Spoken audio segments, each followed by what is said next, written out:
Hi everyone who's joining us from all the different places you are. I'm with Carol O'D.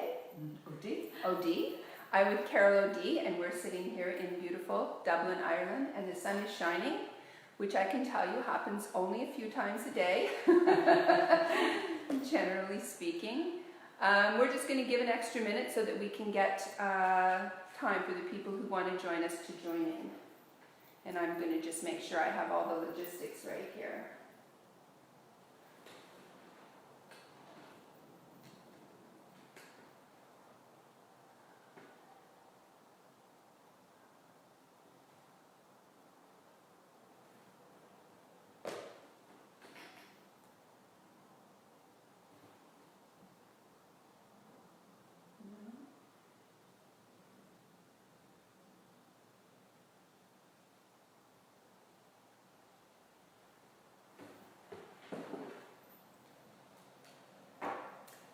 All right, why don't we get started? So my name is Cathy Cleary, and I'm the founder of Bridging Post. Bridging Post is an online platform that allows people from around the world to share their stories about projects that they've been doing. It could be projects on water, projects on healthcare, on education, on sanitation, whatever.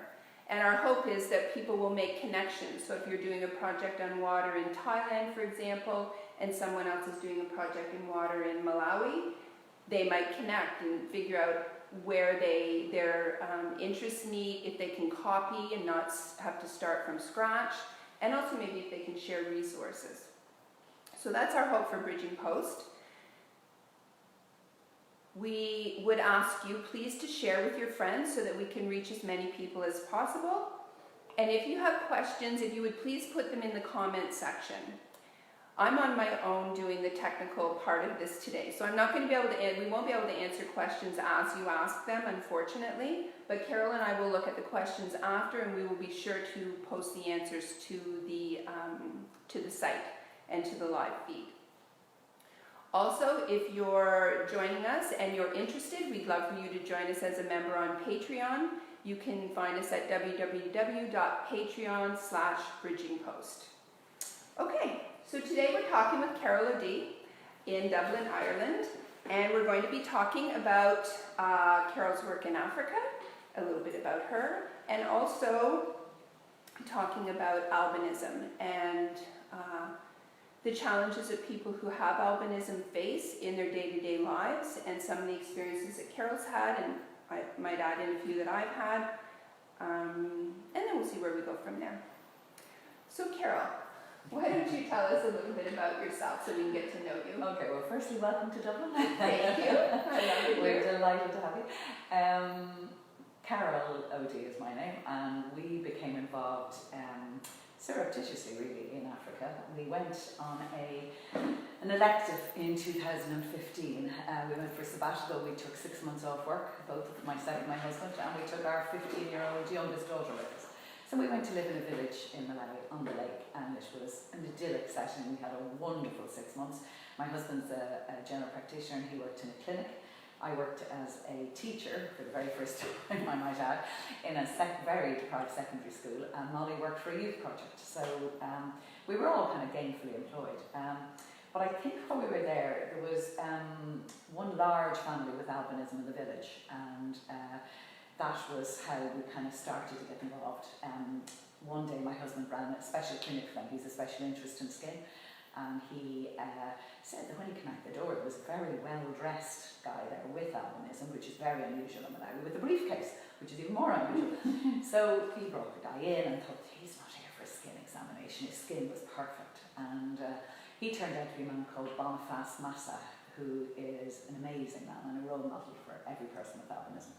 And he was running a large skin clinic about an hour away, and he asked, could we come along and observe, really, just to see how it worked. So we did, but of course the dermatology people didn't show up, and Mark ended up running the clinic, and myself and Molly helping with the registration and everything else in typical Malawian fashion. So we, that then led us to, when we came back, we felt, this was a group who are so marginalised in Africa, and we just thought, it sounds terribly niche when you're on our side of the world, because it's not very common. And people go, really? People with albinism? They don't understand the situation these people are in, but they're probably one of the most deprived groups in sub-Saharan Africa. It's just appalling the conditions they live in. So we decided we'd love to do something in Malawi, but a bit like you talked about Bridging Post, you know, I thought, this is too big for us to do on our own. We had met, there was at the time one consultant dermatologist for the whole country, and Mark went and met him in Tanzania, and again, they were kind of talking about what they'd like to do, and I just kept thinking, we can't do this on our own. So I, at the time, then just happened to Google and found Stanley Voice, which is the organisation we now work with.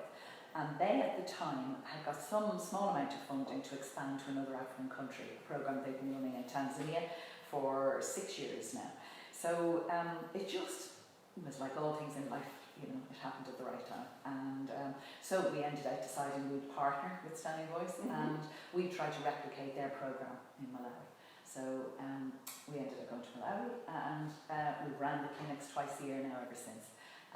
And what year was it you first went to Malawi? The first year was 2013. It says Madam Sentence Malawi 2013. My school, so I taught English, and they all had a few words, but none of them would ever string a sentence together. So I became known in the village as Madam Sentence. So this village had no electricity and no light beyond about kind of 6 in the evening, so everything was pitch dark, and you'd suddenly walk along and in the village and you'd hear, Madam Sentence! And I still, when I go back to the village, will find some of the kids remember you, and you're still Madam Sentence. So wow. And they gave me that when I was leaving, so the local wood carvers carved a plaque for me. So yeah. So you've been doing that for 6 years now. You go every year? Yeah, the clinic started properly in 2016. We did a kind of a trial run the year before, just once, and ever since then we've been going twice a year with Standing Voice. And basically what we're trying to do is replicate the model they have in Tanzania. But in Tanzania they're involved in not just health, which is what our aim is at the moment. They're involved in advocacy, community programs, education, whereas our biggest aim is to make sure that nobody dies of skin cancer. Right. Because at the moment, a lot of PWAs, people with albinism in Malawi, don't live beyond the age of 30. Yes. It's the biggest killer. I mean, there's huge discrimination, and there's been a lot of publicity, as some of your listeners may know, about violence and body parts, and people being murdered for their body parts, and that is, you know, awful, absolutely dreadful. But the biggest killer is actually skin cancer. So what we're trying to do is get the people actually, first of all, an awful lot of people with albinism don't understand the condition. So particularly from a woman's point of view, and I felt very strongly about this, a lot of the women come to our clinics and they don't understand that it's a recessive gene involving both partners. Right. And so the man is equally kind of culpable, for want of a better word. So that's a huge, the relief in some of these people's faces when they hear, our kind of clinic starts off with an education piece. So it talks about what albinism is, you know, and it's also about the genetics of it, but it's also then to do with how, for instance, to protect themselves. So in other words, sunblock is a huge issue, but a lot of them are putting on sunblock going to bed at night. They were putting on, you know, or they do this kind of thing, and most of it was going into their hands and not, you know, so it's teaching them, particularly the children, because we feel if we can get the children kind of on board then, and also by covering their skin. But the problem is these people are so poor that getting a long sleeve shirt is a huge problem, and a lot of them are Muslim, so they will wear a veil in some of the areas we've been in, so they won't wear a hat, a wide-brimmed hat. So here is great, and their necks are great, but their faces are destroyed. Because a lot of them get really bad sunburn and then that develops. You know, we see, because we're going into new areas where they've never had clinics, we're seeing a lot of very severe cancers. I mean, we had a 27-year-old girl came to us the last day, and she came with her mother and a young baby. And you could see they both arrived in and looked at us and thought, Eureka, we're cured, we found you. And it was desperately sad. She had 6 severe skin cancers, and I mean, she's palliative care. And there is no palliative care in Malawi. There's hardly an aspirin. So that's one thing we're looking into at the moment, trying to get somebody to fund some level of palliative care for the people that we discover that we can't actually operate on. Well, and even I find too, and you know, people will say, well, stay out of the sun. But when you're a poor person living in a sub-Saharan African country, I mean, you can't do anything Most of these people are rural farmers, Yes. but subsistence farmers, so Yes. they don't eat if they don't farm. That's right. And so they're out every day. They could be 8 hours a day in the sun. We ask them a lot of these kind of questions when they're registering for the clinics, and a lot of them, the number of hours a day they're in the sun, and even the children, if they manage to get to school, which a lot of these children don't because they have huge visual problems, Yes. and so they're thought of as stupid, which they're not. Again, that's a big thing in the education, that there's nothing wrong with these people's brains. Yes. So a lot of them are some of them are actually murdered at birth by their families. Some of them are kept hidden away because they were worried about the violence, and particularly Malawi, it seems to have moved down from Tanzania. As conditions got better in Tanzania, the violence has slightly moved down. Really? And even coming up to the last election in Malawi last year, it seemed to involve people at a very high level in government even, that this witchcraft and these myths, that people felt they might win the election. They might win the election. Yeah. So by having a person with albinism's arm or something. Exactly, yeah. So this kind of level of myth is at it's people who you'd expect an awful lot more of in terms of but they think they're ghosts, like all kinds of things. So it's very, very important that a lot of our education is done in an open area, so a lot of other people in the communities hear it, and we work closely with the Association of People with Albinism in Malawi, trying to they're there all the time. We can only come maybe twice a year. And now we've appointed our first employee, which is very exciting, which is Boniface, the man who we met all those years ago. I was just going to say, tell us a little bit about him. Yeah, he's an amazing man. Yes. He is wonderful. Boniface has a lovely wife and 2 children, but Boniface's mum was a teacher, so she's quite educated. And he ended out going to university, like not just school, he went on to university, and then started to work with the Association of People with Albinism in Malawi. So he was a huge advocate, both, he's spoken at UN level, he won a Nelson Mandela scholarship to go and study in America last year. So he's a wonderful role model. But so we asked him, would he come and work with us?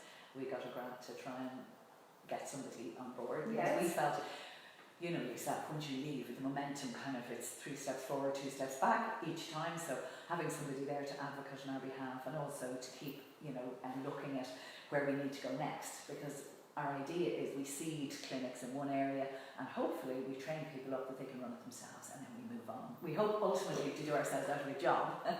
Always. And so at the moment we're in 3 districts of Malawi, so we're going into a 3rd now, coming up in October when we go over. But the aim will be to be in all 17. But it's hugely, as is everything, funding related. So, the more grants that we're applying all the time, looking for different funds, and the more we can get, hopefully, the sooner we can move to other areas. But we're still working, so we're here. But we've both dropped back to work part-time, so we have an Africa office, as we call it now, upstairs as well. But it's hugely fulfilling, and we love Malawi, absolutely love it. We're very biased. I know you love Tanzania. and then I went to the DR Congo, and now I love the DR Congo. So I mean, now I love Ireland because I'm here. So you meet people where you meet them. Exactly. Can you tell us a little bit? Well, one of the things I was thinking about was when you're, like you were saying, trying to put yourself out of a job, and for sure I feel the same way.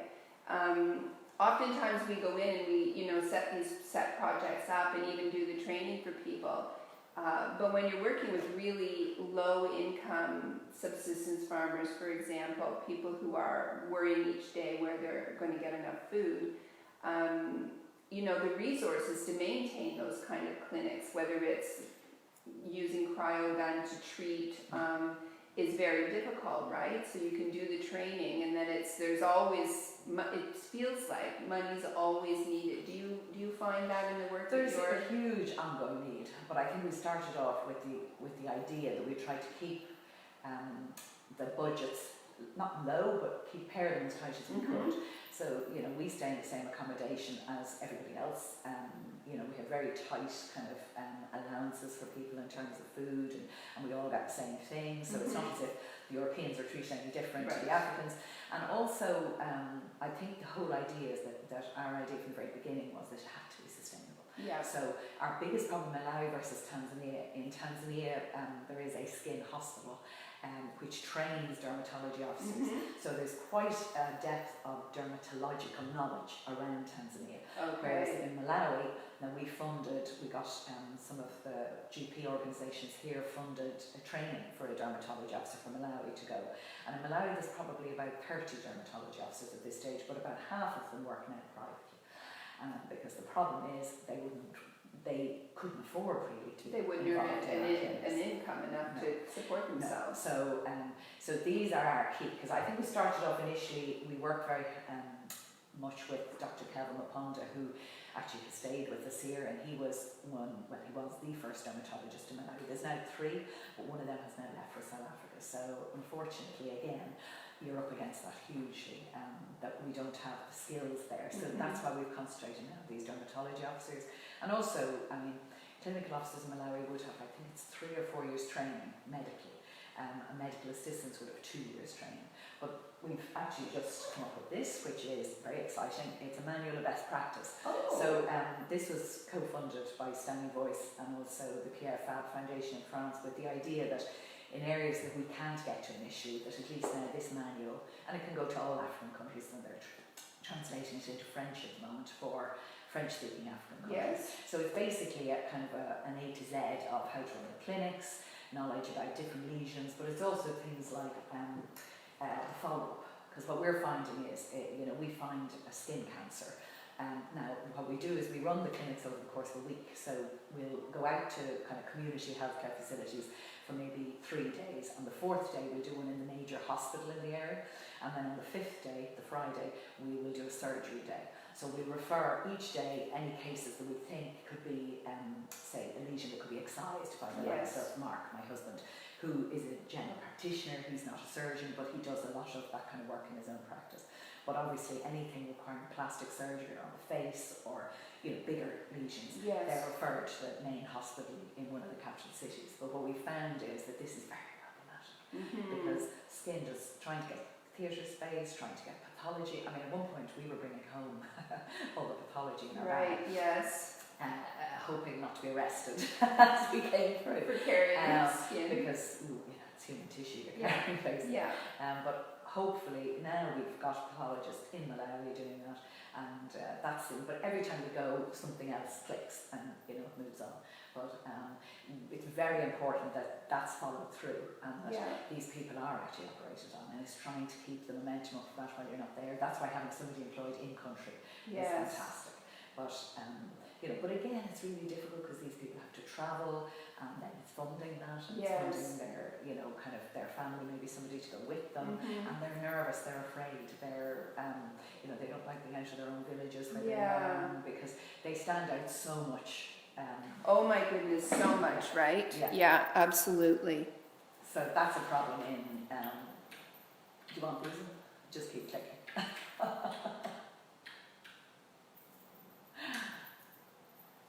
We're going into darkness. I think the rain is coming. The rain has just started. The sun went behind the clouds, so now we need some artificial light to keep us lit up. Yes.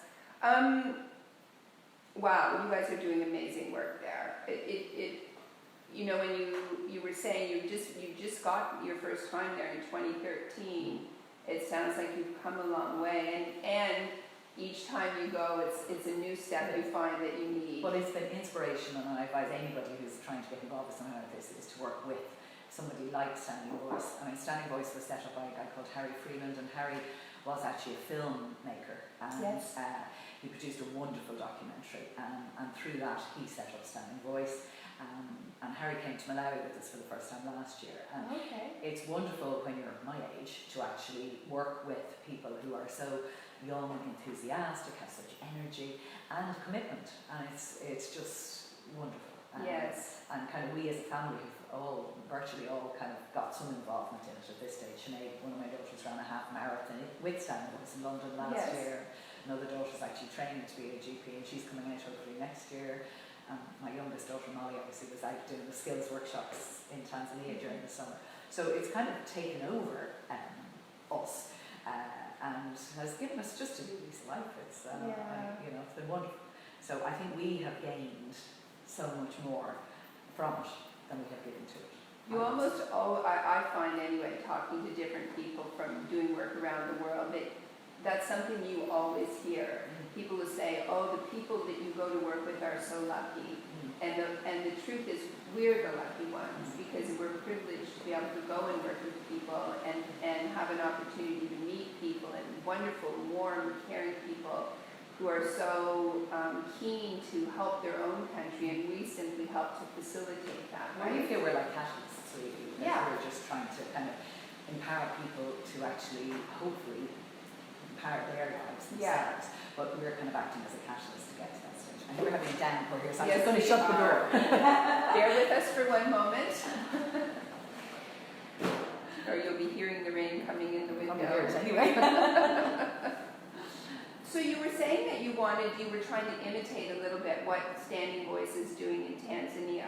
So can you tell us from when you started in 2013, sort of how is your part, like what exactly is happening now? I think you've told us a little bit. But when we started off first, Standing Voice had never been to Malawi, so we had some kind of in-country knowledge, and we lived there for 6 months. So we decided to go to the area we had lived in, and not specifically the village because it was quite remote, but we went to the nearest hospital, and that helped. So we set up there, and that was our first area, and we worked out of that area. I think Standing Voice were right. I think my initial thing was wanted to get to as many places as possible, and out there, and I couldn't bear the thought of these people dying of skin cancer in a hospital a few miles away. But I think they kind of reared us in, that's the word, a little bit, because their attitude was, let's get this right. And I think their experience in Tanzania really informed us. So we very much followed their model, but kind of adapted it to the Malawian context. And they wouldn't have been aware of certain things, how different, I suppose, the health system was. And probably it's a much poorer country as well, so we had to adapt for that. Yeah. So I think, we spent 2 years really kind of refining, and every time we go, we're refining it. I mean, I think they despair if we change their form one more time, because we realise something could be improved. Yes. And also we're trying to gather statistics, because ultimately we would hope to publish some medical papers, and also that would then, hopefully, we would get some more funding. So I think that's a consideration. So we're all the time being very conscious of standards of, for instance, Mark is a member of they have a skin cancer advisory committee within Standing Voice, and Mark is a member of that. Okay. But they would be international dermatologists in the world on that. So, they would be all the time pushing for very high standards. For instance, if we take photographs, we look for permission, like you would here. So we're trying to apply the same standards, but that can be quite difficult when you arrive to a health centre with no chairs, no tables, no screens, and you're trying to protect people's privacy and examination and all of that. So it is difficult. And then I suppose we moved then to another area, and so then we ran 2 areas in tandem. And as I say, we follow the same model. We do the week in each place. And then, and the first year, of course, we decided, in our wisdom, we travelled out to each clinic and we stayed overnight in some very, very remote places. Yes. But we decided that wasn't a great idea, and we got stuck in kind of jeeps and mud and, the usual. So we decided, no, much better to base ourselves in one place and go out every day and come back. Yes. So, you learn a huge amount. And, so we learned things.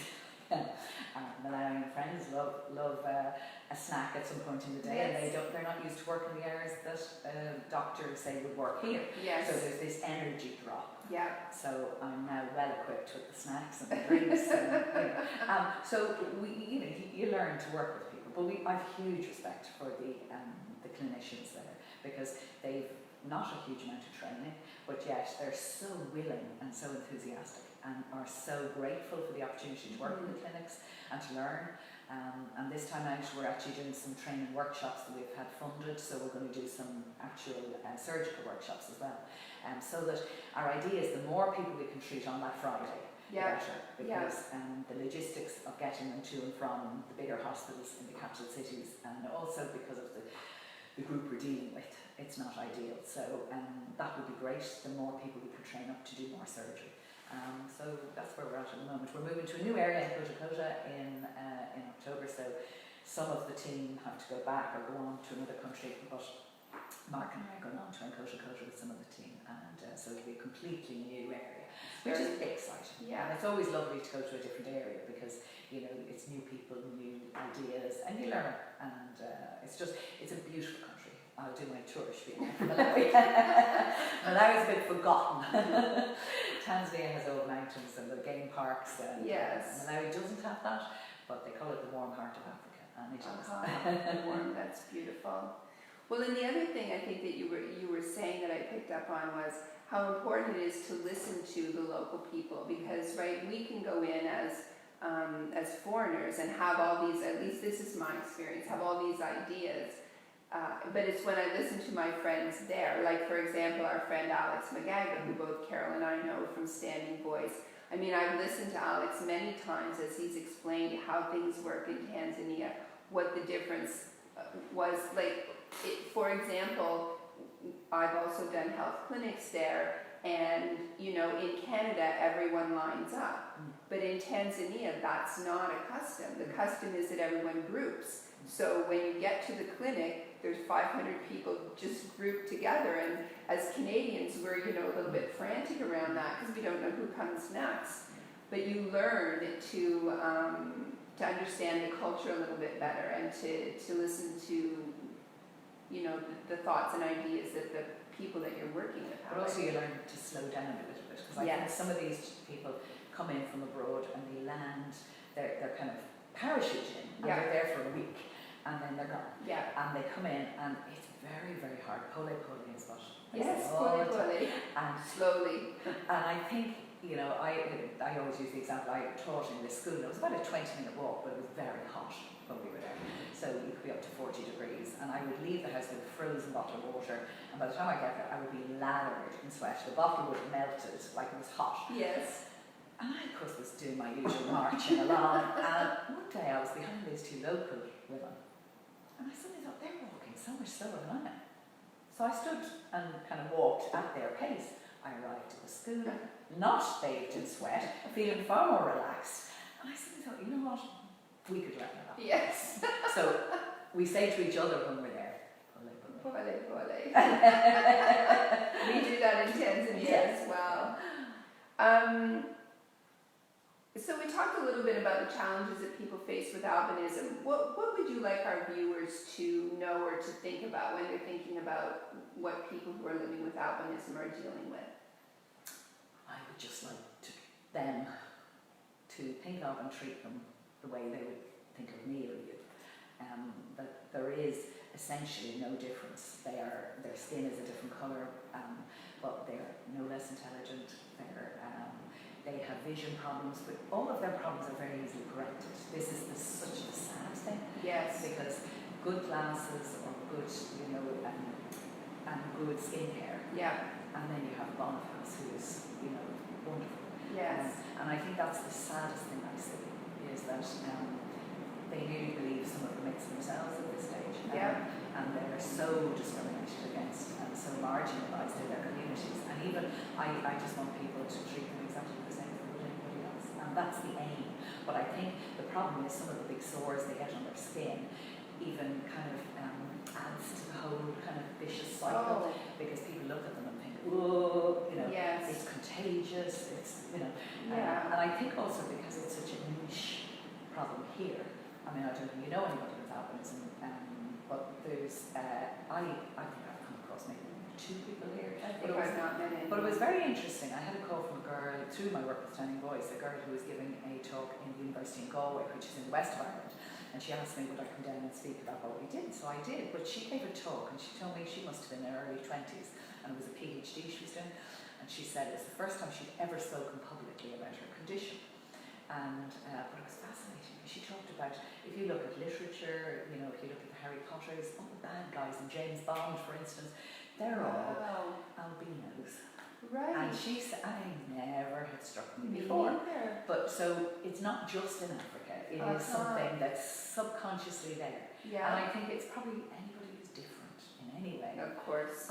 They're treated differently. Yeah. And I suppose in Africa, because being white you stand out, and we know ourselves, Yeah. you know, and they call them Mzungu, which That's is the word. You know, they will call, because sometimes they bring, I tend to get very tired very easily, so they bring me up and say, look, I'm a Mzungu, and they'll put somebody with albinism beside me who looks very different, Yes. and they'll say not Mzungu as an example, Yes. to try to make people understand. Yes.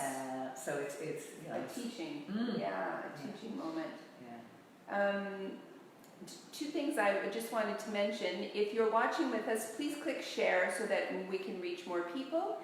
And also, if you're interested in becoming a member of Bridging Post, which would be very helpful for us to help you make a difference in the world, you can visit www.patreon.com/bridgingpost. And I'm here talking with Carol O'Dea in Dublin, Ireland. So just a couple more questions before we're going to let Carol go. What lessons have you learned, Carol, since you've been working in Malawi? Or what is the one lesson that maybe you thought about that's made an impact on you? I've probably learned a lot more about myself.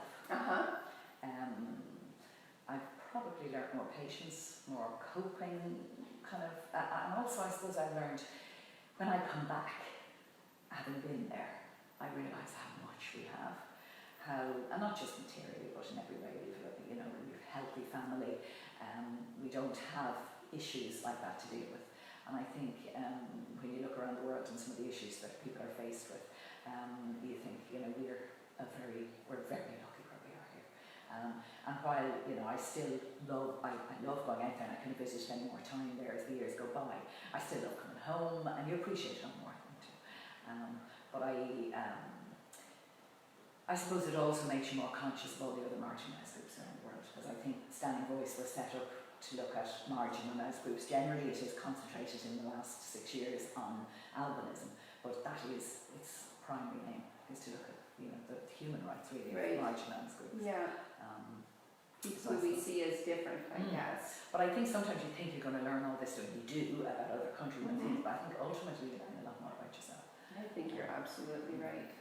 Which is probably what we were saying earlier, is the gift, where we go and people go, oh, those people you're working with, they're so lucky, and we say, no, I'm the person who's lucky. Absolutely. Because it just, you're just, I don't know, my heart just gets bigger. Yeah. I think that's it for sure. And what about challenges? What would you say was the biggest challenge you faced in the work that you've been doing there over the last 6 years? I hate to say funding, but it probably is from my perspective, because that's the side I'm on. Funding is big. And also, I suppose, the lack of clinical experience in Malawi, because that's where Tanzania is different, having the skin hospital and the kind of wealth of clinical experience there. Now, they're not medical doctors, but they do have more experience. So in terms of rolling the project out, that is a big restriction. And trying to get training for people, trying to train more dermatology officers, that's huge. Because ultimately you would hope not to have to bring people in from abroad. We have a lovely Australian GP who's come in as well, and we obviously have a skin cancer committee that are based around the world that come in.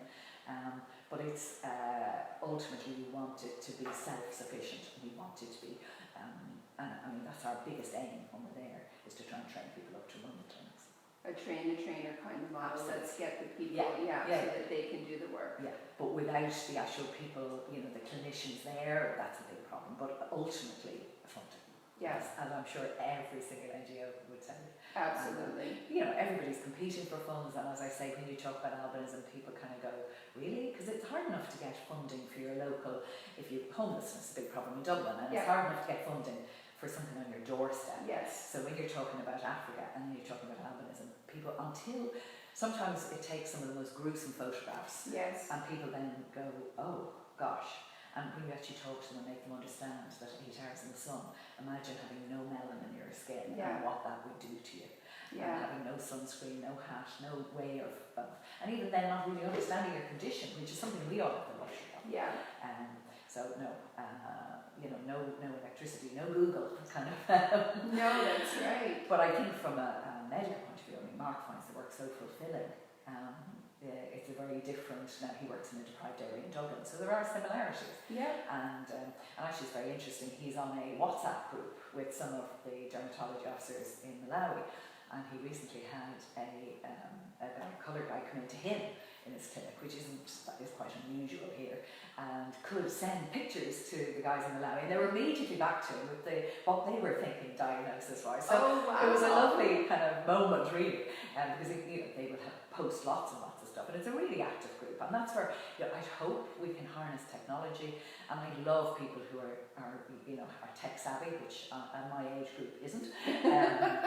And Cathy, demonstrated her savviness. Or lack thereof. She's done great.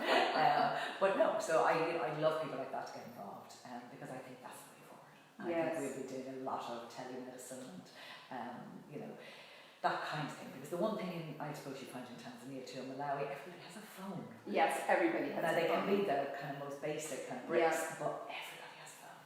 So, and increasingly, certainly most of the clinicians we come across have, they have WhatsApp, they have a phone that can take that. Like a smartphone kind of, So hopefully that's something we can look at into the future.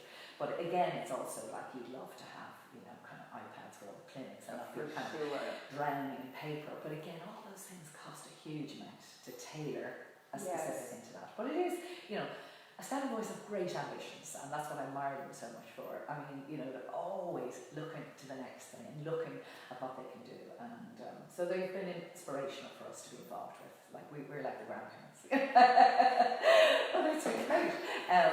So, we're a kind of, that's what's been wonderful for us, keeps you young. Well, and I think something that we could say to the viewers was, I was talking about Bridging Post being a place for people to share information, and certainly I'm a big proponent of not redeveloping the wheel. I mean, there are people out there who are already doing the work probably that you're interested in doing. So find those people and talk to them, like Carol did with Standing Voice. Find somebody who's already doing what you're doing. You don't need to start from scratch. You don't need to, learn all the lessons. You can learn what other people have learned and begin just a step or two ahead. And that just makes a huge difference. And then we're sharing resources and we're sharing knowledge across the planet, which I think is critical. Well, we'd hope ultimately that the Standing Voice model could go to lots of other African countries, and not just Africa. I mean, it's a problem worldwide. So you'd hope that the model could be applied across. And I would advise anybody to do their homework before they, because I think, having lived in a village in Malawi, I saw lots of projects fail.